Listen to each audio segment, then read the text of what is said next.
Among the senior Nazis, one man stood out, quite literally. The 6'4" tall, heavily scar-faced Dr. Ernst Kaltenbrunner, from 1942, Himmler's second-in-command. Born in Austria in October 1903, the son of a lawyer, he was childhood friends with future fellow war criminal Adolf Eichmann. Kaltenbrunner obtained a PhD in law from Graz University in 1926, then opened his own firm in Linz. The heavy facial scarring he wore until the end of his life he had received in fencing competitions at university, and he had also suffered facial injuries following a car accident. He joined the Nazi Party in 1930 and in 1934 married fellow Nazi Party member Elisabeth Eder, who would not die until 2002, the couple having 3 children. The Austrian Nazi Party was a prohibited organization until 1938, and in 1931 Kaltenbrunner had joined the SS. He acted as a legal consultant for the party and in 1933 became head of the Nazi Lawyers' League in Linz. Briefly jailed in 1934 for taking part in a conspiracy against the Austrian government, he was jailed again the next year on suspicion of high treason. Though this charge was dropped, he did receive a 6-month prison sentence for conspiracy and lost his license to practice law. After release from prison, Kaltenbrunner was appointed leader of the Austrian SS and acted as a high-level courier bringing information out of Austria to his boss, Reinhard Heydrich, in Bavaria. This got him arrested again in 1937. Kaltenbrunner would play an important role in the Anschluss, the forced union of Austria with Germany, and he was given a high government position as reward in the Austrian government of Dr. Seyss-Inquart in 1938. That year he was also promoted to SS Brigadeführer and made a member of the German Reichstag. He was instrumental in setting up Nazi apparatus in Austria, particularly Mauthausen concentration camp near Linz. On the 11th of September 1938, Kaltenbrunner was advanced to the rank of SS Gruppenführer, equivalent to an army lieutenant general, and was made higher SS and police leader of all Austrian SS. In June 1940, Kaltenbrunner was appointed chief of police in Vienna, and the following month was commissioned into the Waffen-SS as a second lieutenant. His work establishing intelligence networks in Austria brought him to the attention of Reichsführer SS Heinrich Himmler, who was seeking a replacement for General Heydrich, assassinated in 1942 in Prague. Heydrich, Himmler's deputy, had led the Reich Main Security Office in Berlin, commanding the ZIPO, the combined forces of the Gestapo and the criminal police, the Kripo, and the SD, the Sicherheitsdienst, the SS Security Service.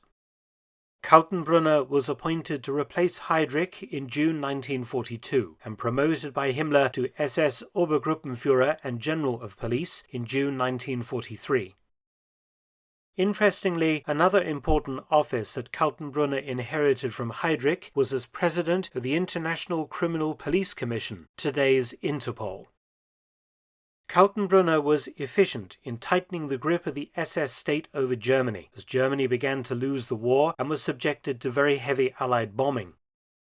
Completely loyal to Hitler, whom Kaltenbrunner believed had been sent by God to save Germany, he ruthlessly destroyed enemies of the Nazis and pursued anti-Jewish policies with enthusiasm. The destruction of the Jews gathered pace under his command, and he kept a careful eye on the concentration camp system. In October 1943, he told SS Obersturmbannführer Herbert Kappler, chief of German police and security forces in Rome, to get on with eradicating Italy's Jews, and Kappler had thousands of them subsequently deported to Auschwitz. On a personal level, Kaltenbrunner had begun an affair with a member of Himmler's Berlin staff, Countess Gisela von Westarp. In 1944, Kaltenbrunner was part of the negotiations with Hungary which resulted in a new far-right government being established there and the extension of the final solution into that Axis country. His childhood friend Adolf Eichmann beginning the process of rounding up and deporting 750,000 Hungarian Jews to camps.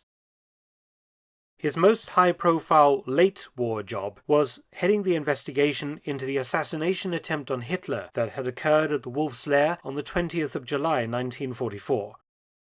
In the subsequent mass roundups, 5,000 people were executed and many thousands imprisoned. In December 1944, Kaltenbrunner was promoted for the final time to General of the Waffen-SS, a military position, alongside his political and police positions, and a shower of awards went with this promotion. The Knight's Cross of the War Merit Cross, a very rarely given German award, the Golden Party Badge, and the Blood Order, and Kaltenbrunner had by this point reached the very height of his powers. However, Kaltenbrunner realized that the writing was on the wall for Nazi Germany following the failures of the Ardennes offensive in the west and the massive Soviet attack on the east that would bring the Red Army to within 100 kilometers of Berlin by February 1945. On the 18th of April 1945, Himmler named Kaltenbrunner as Commander-in-Chief of German forces in southern Europe, though he had no military experience. His mistress, Countess von Westharp, had given birth to twins in March 1945. Kaltenbrunner travelled to Berlin to be present in the Reich Chancellery to celebrate Hitler's last birthday, the 20th of April, the Red Army now within the city's eastern suburbs. Kaltenbrunner made himself scarce as soon as he could, retreating to Austria and his command position there. The area of Austria and Bavaria that he commanded was to be part of the so-called National Redoubt or Alpine Redoubt, largely a creation of propaganda minister Dr. Goebbels to fool the advancing Americans into believing that a long-drawn-out German military resistance would occur in the high Alpine mountains and passes, where Hitler and his cronies could hold out for many months or perhaps even for years against the Allies. The Americans took the bait and diverted considerable military forces into the region in an attempt to quickly crush resistance, though in reality German military resistance was fairly sporadic and light in this area in the final days of the war. In this region of Austria and Bavaria, the Nazis had also secreted huge amounts of wealth, Reichsbank gold and currency, looted art and evacuated museum collections. Among the invading troops were intelligence teams from the Counterintelligence Corps, the CIC, tasked with finding and arresting top Nazi war criminals. Heading the CIC team attached to the 319th Infantry Regiment, U.S. 80th Infantry Division, was Special Agent Robert E. Matheson, accompanied by his interpreter Sidney Bruskin. On the 3rd of May 1945, the 80th Infantry Division, which had just linked up with Soviet forces at Steyr on the River Inn, was redirected south into the National Redoubt. Madison had an early success on the 5th of May, when they interrogated the Nazi Party leader in the village of Wochdorf. He told them that the Gauleiter of Upper Austria, August Eigruber, had passed through Wochdorf, headed for Gmünden, a resort town 60 kilometers east of Salzburg.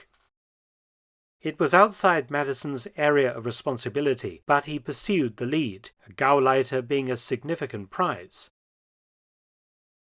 Arriving by jeep in Gmünden, the local police said that a week earlier Gauleiter Eigruber had indeed passed through, accompanied however by two really big fish, Reich Labour Front leader Dr. Robert Ley and Ernst Kaltenbrunner. They were all heading for the Salzkammergut, an area of mountains dotted with salt mines, in the heart of the so-called National Redoubt. Moving out with a U.S. tank battalion, Madison had a first-hand look at the concentration camp at Ebensee, created by Kaltenbrunner as part of the Mauthausen camp complex. On the 6th of May, the CIC agents drove 16 kilometers into the National Redoubt, but met no resistance. At Bad Ischl, a resort town formerly used by Austrian Emperor Franz Joseph I, they encountered Austrian Wehrmacht troops that had changed sides, now members of the Austrian freedom movement that was fighting to free Austria from remaining Nazi influence. Leaving Bruskin at Bad Ischl to organize an informant net, Madison accompanied an Austrian Freedom Movement lieutenant and some of his men, who were still dressed in German uniforms and heavily armed, to the town of Strobel. The road was clogged with men and vehicles of the 6th SS Panzer Army in retreat from the Soviets, but the weary Waffen-SS troops paid Madison no heed.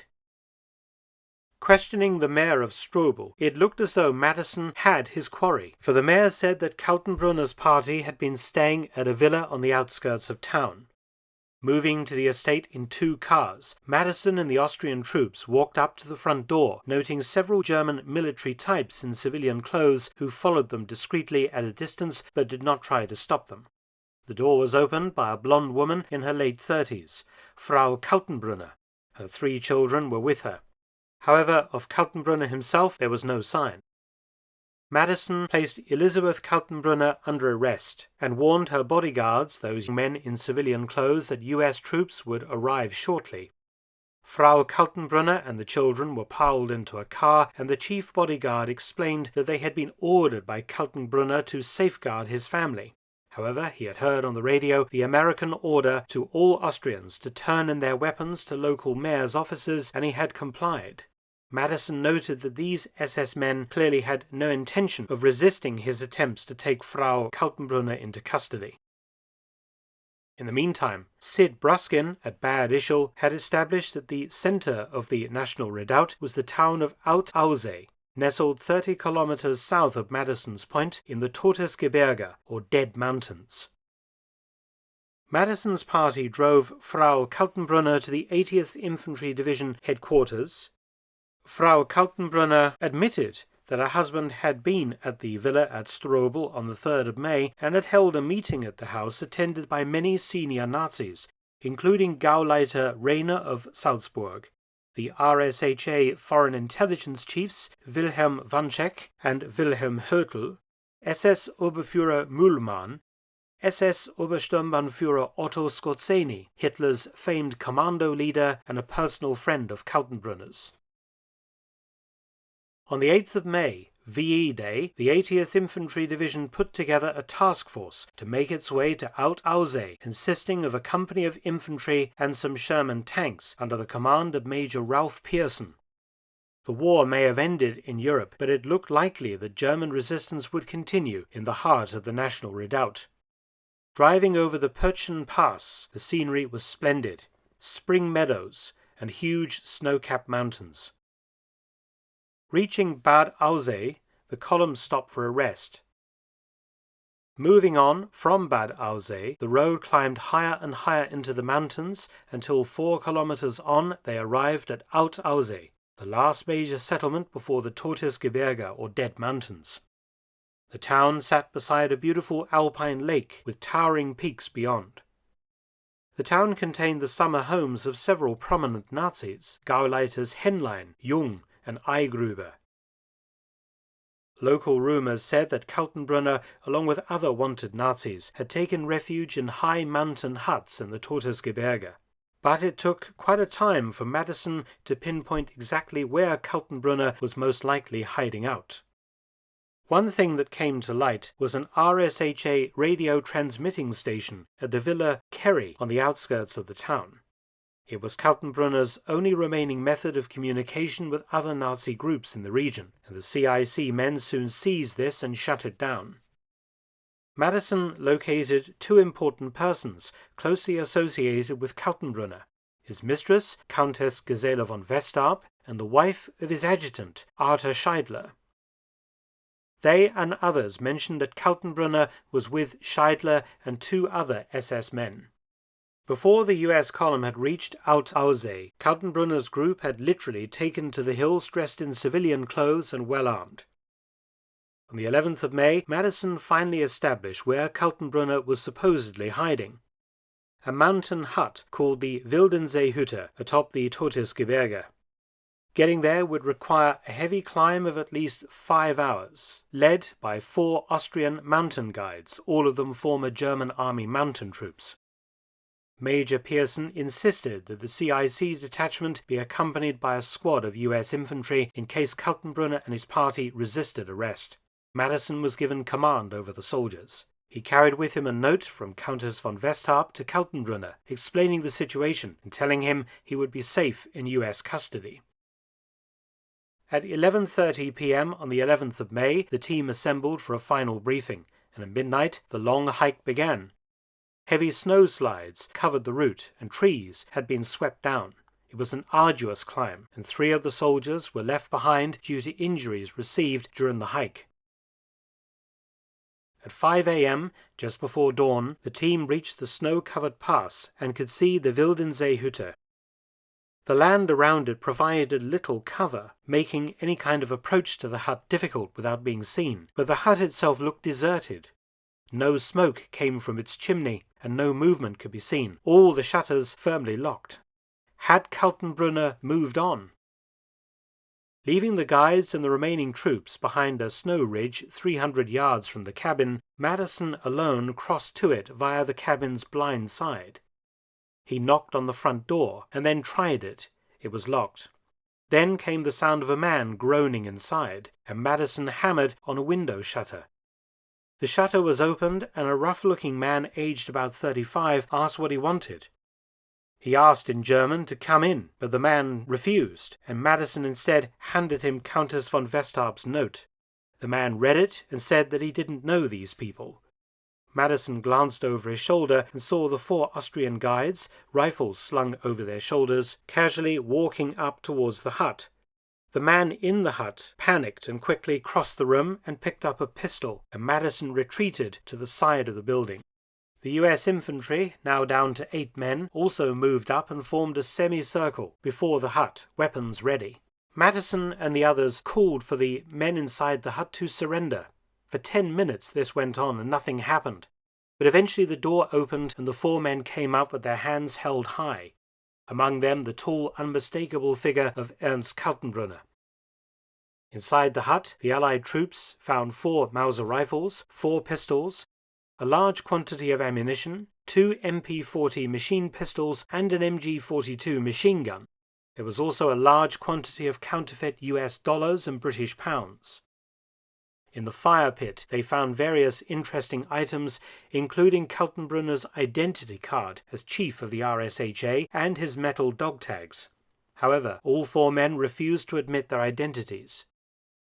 At 11:30 in the morning, the party and their prisoners arrived back at Alt-Aussee, and when Countess von Westharp and Iris Stadler ran to embrace their men, it was obvious who they were, and dropped the pretense. Kaltenbrunner and Stadler were sent on to higher U.S. headquarters for interrogation.